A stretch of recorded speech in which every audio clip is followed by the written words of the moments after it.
CNA ကတော့နိုင်ငံတကာတိမှပြုဖြစ်တယ်ပြည်လုံးလည်းပဲတည်တယ်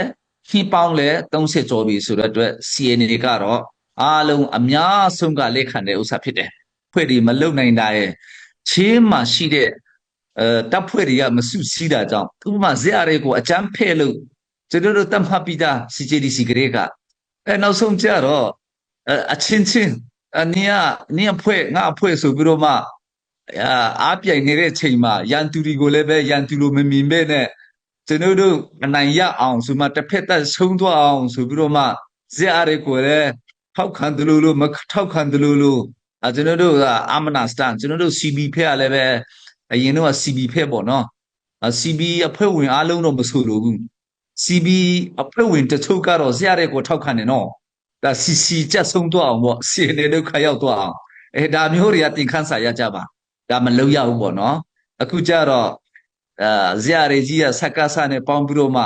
ကျွန်တော်တို့လာတိုက်နေပြီအဲ့ဒါခင်ဗျားတို့ကမြင့်မြင့်ကိုတွေ့ပဲဆိုတော့အဲ့ဒါမျိုးတွေကိုပြပြတတ်တတ်ဆန့်ကျင်ရမယ်တစ်ဖက်သက်ကိုနိုင်ချင်တဲ့အတွက်ရန်သူတွေကိုမြှောက်ပြတာတော့ဘာလို့နောက်ဆိုရင်လောကမလုံရဘူးပေါ့နော်အဲ့ဒါတင်ခန်းစာဒါဇက်အရဲကိစ္စနဲ့ပတ်သက်ပြီးတော့မှချင်းပြည်ဆိုတပ်ဖွဲ့မရှိလို့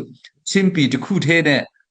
တပ်ဖွဲ့တွေအားလုံးဒီမှာချင်းမှာရှိတဲ့အခုကြတော့ CPU CPA တို့ရှိတာပေါ့ CB တို့နောက်ပြီးတော့မှ CC ကတပ်ဖွဲ့မဟုတ်ဘူးနော်ခင်ဗျားတို့တခါတလေကျတော့ CC ကတပ်မှမဟုတ်တာ CC ကတပ်မဟုတ်ဘူးဒါနိုင်ငံကြီးရဲ့အစုအဖွဲ့ဖြစ်တယ် CC ကတပ်ဖွဲ့မဟုတ်ပဲနဲ့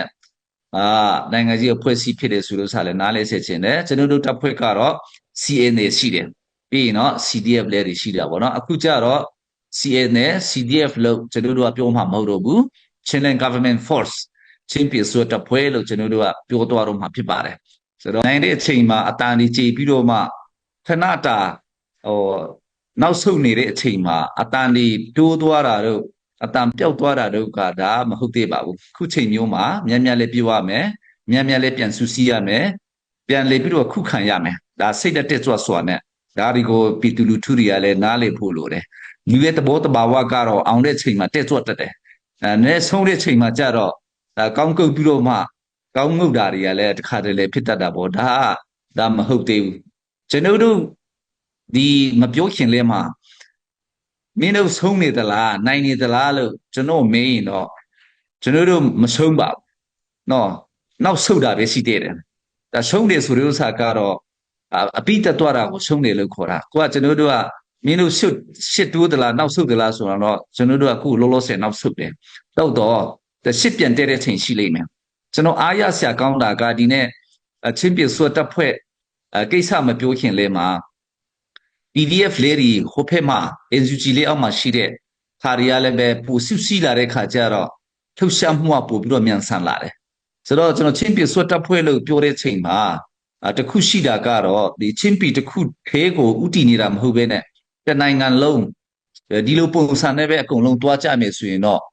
ပို့ပြီးတော့မှဆင်ပြေမယ်ဆိုလို့ဆိုတော့ကျွန်တော်ကပြောချင်တာဖြစ်ပါတယ်ဆိုတော့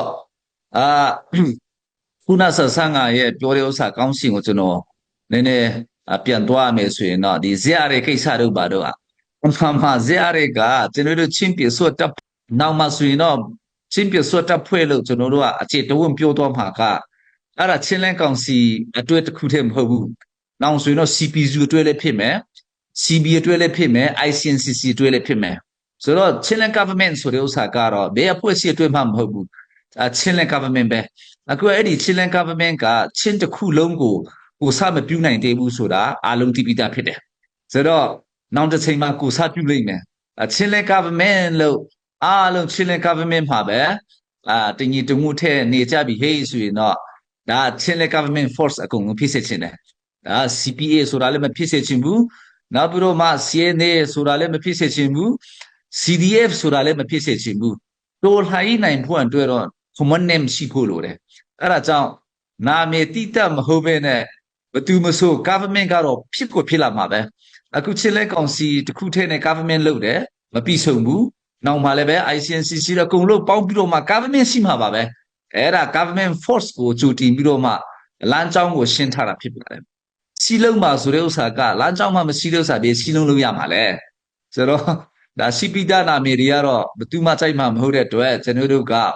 ချင်းလဲ government force ကတော့ဘယ်လမ်းကြောင့်မဆိုတဲ့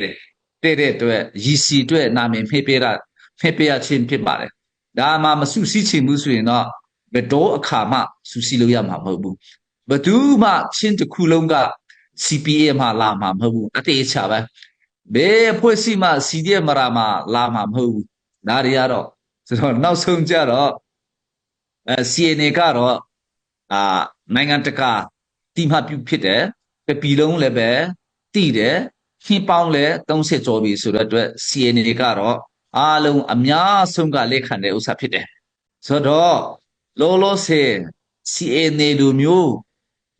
army နာမည်မရှိခင်မှာကြတော့ Chilean government force ကတော့ရှိနေမှာပါပဲအဲ့ဒါကိုကျွန်တော်ကရှင်းပြချင်တာဖြစ်ပါတယ်ကဲဟုတ်ပြီဒါဆိုရင်တော့တွေ့အကြုံကိုကျွန်တော်တင်ခန်းစာအနေနဲ့ယူပြီးတော့မှဒါစီးလုံးမလားမရှိလုံးဘူးလားခင်ဗျားတို့သဘောပဲဆိုတော့မရှိလုံးလို့အခုက6လကျော်ပဲကျွန်တော်တို့ခုခံနိုင်တယ်လေဖလမ်ကိုအဲ့ဒါမရှိလုံးလို့လည်းပါတယ်နော်ဥမာရသူရဲ့ဒရုန်းဒီဘာတွေကတော့ထားလိုက်လူအင်အားတွေဘာတွေထားလိုက်ကျွန်တော်ခုချိန်ထိကတော့စိတ်တက်ကြွနေတော့ပဲဒီမီအွန်လိုင်းကအသုံးပြုနေတဲ့ data တွေကတကယ်အစစ်မှန် data မဟုတ်ဘူး professional army ပဲဖြစ်တယ် standard army လုံးဝမဟုတ်ဘူးသူတို့ကတော့ကျွေးနိုင်မွေးနိုင်လို့ခါနိုင်လို့အတင်းအဓမ္မလုပ်နိုင်လို့မင်းမတိုက်ဘူးဆိုပြစ်တတ်မယ်ကွာအဲ့လားသူတို့ကဟိုတွိုင်းရင်လည်းပဲတေးမယ်ဒီတွိုင်းရင်လည်းတေးမယ်ဆိုတော့ခုကလာနေတာချင်းပြည်အစိုးရတပ်ဖွဲ့ကတော့ကျွန်တော်တို့ structure ကတော့ရှင်းတယ်structure မတိုင်ခင်မှာကျွန်တော်တို့မူဝါဒချမှတ်တယ်လေမူဝါဒကတော့2024စက်တင်ဘာ3ရက်နေ့မှာမူဝါဒချပြီးတာဖြစ်ပါတယ် CNA နဲ့ CDF လေးတွေကိုပေါင်းပြီးတော့မှနာမည်ကို Chilean Government Force Chilean Government Army မဟုတ်ပေါ့နော် Army ဆိုတာတခုတည်းprofessional ဖြစ်သွားပြီ The Force ကတော့တော်လှန်ရေးကာလမှာစုစည်းနိုင်တဲ့နာမည်ဖြစ်တဲ့အတွက် Force လို့ကျွန်တော်တို့ကတတ်မှတ်ထားခြင်းဖြစ်ပါတယ်။ဘာကြောင့် Force လို့တတ်မှတ်ရတယ်လဲဆိုရင်တော့ CNA ရှိနေအောင်မှာ CDF လည်းရှိနေအောင်မှာတို့စစ်နိုင်ဖို့အတွက်ညီမှုဖို့အတွက်ဆိုရင်တော့ Force ကိုအရင်သုံးမယ်။အဲ့တော့နာမည်ကလည်းပဲ Chilean Force လည်းမရဘူး။နော် Chilean Council Force လည်းမရဘူး။ Chilean Council ဆိုတော့မှလည်းရှိမှာမဟုတ်လေ။ Chilean Government Force ကတော့ကိုရှိနေမှာတစ်ထဲလုံးရှိမှာနော်။နိုင်ငံကောင်းတဲ့ချိန်မှာလည်းပဲChilean Government Force ဆိုတဲ့ဥစ္စာကတော့ချစ်ပြဆွတ်တဲ့ဖွဲ့လေဒါမြအောင်လှိုင်ကလည်းအခုကဒီကောင်လိန်ပြီးတော့အာနာသိရင်တောင်မှလေမြန်မာအစိုးရတပ်ဖွဲ့ဆိုတာရှိသေးတယ်ဒီကောင်ကတော့အဲကြောင့် तू ကခဏတာနေတာလူလိန်တောင်မှကျွန်တော်အနိုင်ယူရတာ तू ကတကြောင်းထေဖြစ်နေလို့ဒါနာမည်ကသိကြီးတယ်နော်ဆိုတော့အဲ့ဒီဥစ္စာကိုကျွန်တော်တို့ကမူဝါဒချက်မှတ်ပြီးတာနဲ့တချို့ကတော့မင်းတို့ structure မရှိတော့ပါဘူးလားပြောတယ်တချို့လူကြီးတွေပေါ့နော်ကျွန်တော်တို့ CNA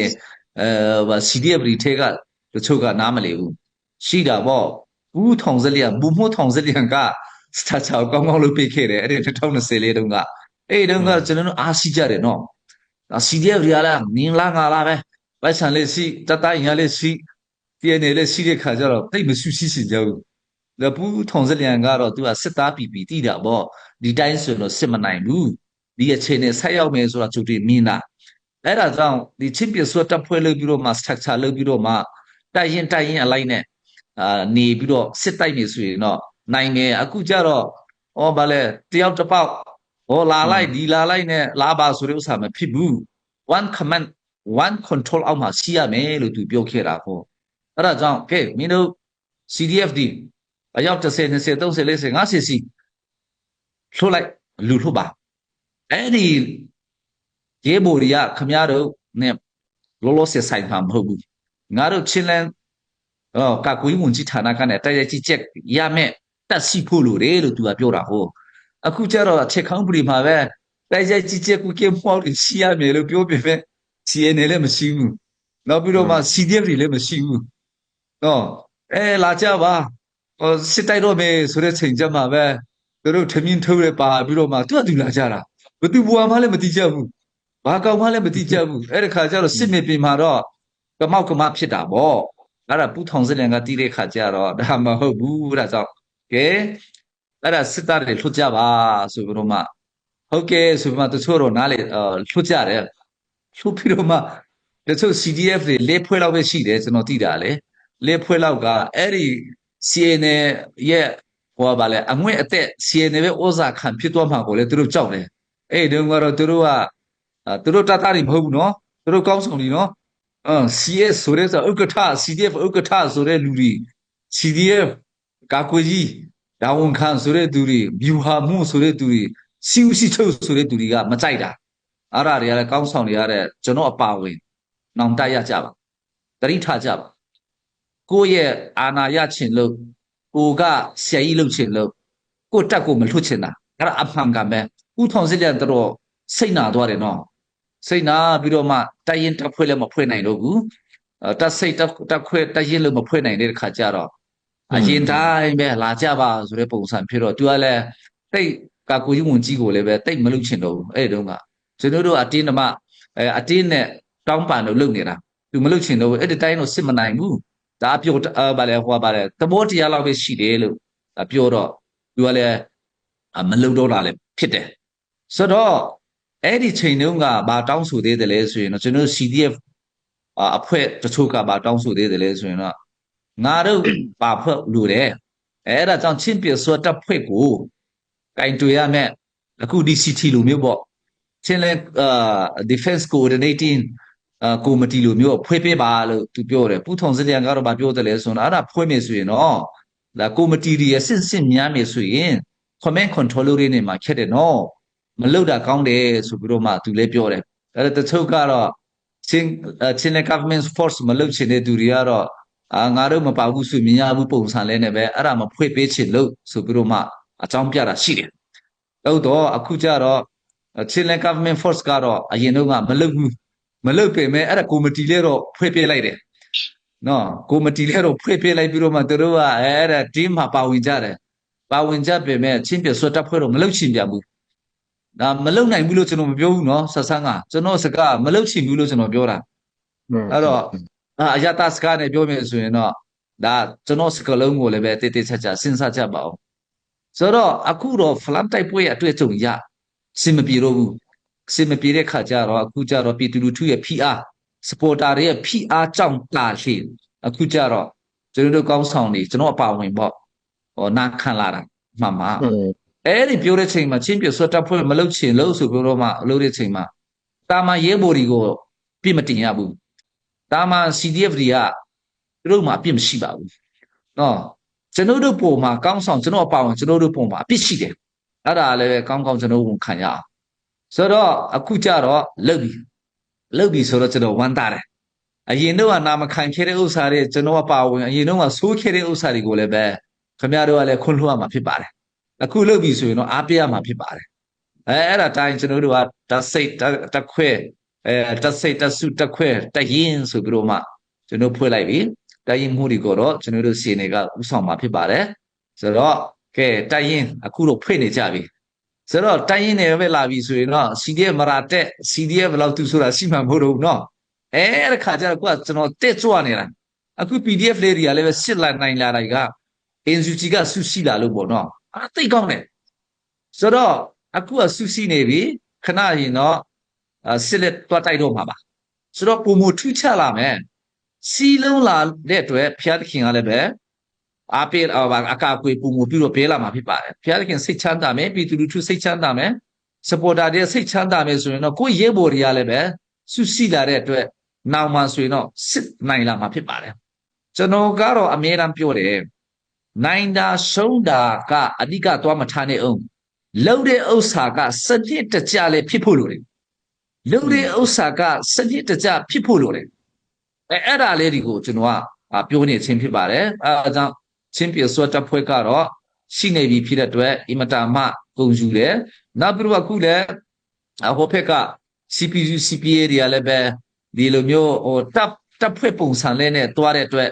ကျွန်တော်ဝမ်းသာတယ်အခုမင်းတပ်ကမ်ပလေကိုသူတို့အတောင်ပိုင်းကိုသူတို့ခုခံနေတယ်ခုခံနေတဲ့နေရာမှာကျွန်တော်စိတ်ချတာကသူတို့ထက်မကဘူး AA ကလည်းအများကြီးသွားလာကူပေးတယ်သူတို့ရဲ့ဟောပါဝင်မှုတဲ့သူတို့များလာတယ်ဘာဖြစ်လို့လဲဆိုရင်တော့ AA ကလည်းပဲအဲ့ဒီနေရာကိုမကကွယ်ဘူးဆိုရင်တော့သူတို့လည်းခြောက်မှာမဟုတ်ဘူးအဲကြောင့်ဒါ AA ရောအဲ့ဒီနေရာမှာကြတော့ အများကြီးခုခံပေးဖို့လိုလိမ့်မယ်နော်အဲ့ဒါတွေကိုလည်းအဲ့ဒါကြောင့်ကျွန်တော်တောင်ပိုင်းကိုတော့ကျွန်တော် CPU CPA တခုထဲတော့မဟုတ်ဘူးအဲ့ဒါကြောင့်ဒီဟာ AA ကပါဝင်လာတဲ့အတွက်ခုခံနိုင်မယ်လို့လည်းကျွန်တော်ကယုံကြည်ပါတယ်ဆိုတော့အခုကျတော့စကတအားဖိလာတဲ့ခါကျတော့နေလာငါလာဆိုတာမရှိတော့ဘူးကျွန်တော်တို့ကလည်း CPU CPA တောင်ပိုင်းမှာရှိနေတဲ့တပ်သားတွေကလည်းပဲကျွန်တော်တို့ရဲ့တပ်မတော်ဖြစ်တယ်နော်ဒီဖြစ်မှာလည်းကျွန်တော်တို့တပ်မတော်ဖြစ်တယ် ZRA မှာအပအားလုံးချင်းပီတပ်မတော်ပဲအဲ့ဒါစိတ်ဓာတ်နဲ့ပဲကျွန်တော်တို့ပြန်တိုက်ရအောင်ဟောဖျားလည်းပဲပုံမဆူစီကျွန်တော်တို့လည်းဆူစီပြီးတော့မှဆူစီရင်းနဲ့ကျွန်တော်တို့ကစစ်နိုင်မှာဖြစ်တဲ့အတွက်ဒါတွေကိုကျွန်တော်ကအခြေတဝန်ပြောချင်းဖြစ်ပါတယ်အားလုံးကိုကျေးဇူးတင်ပါတယ်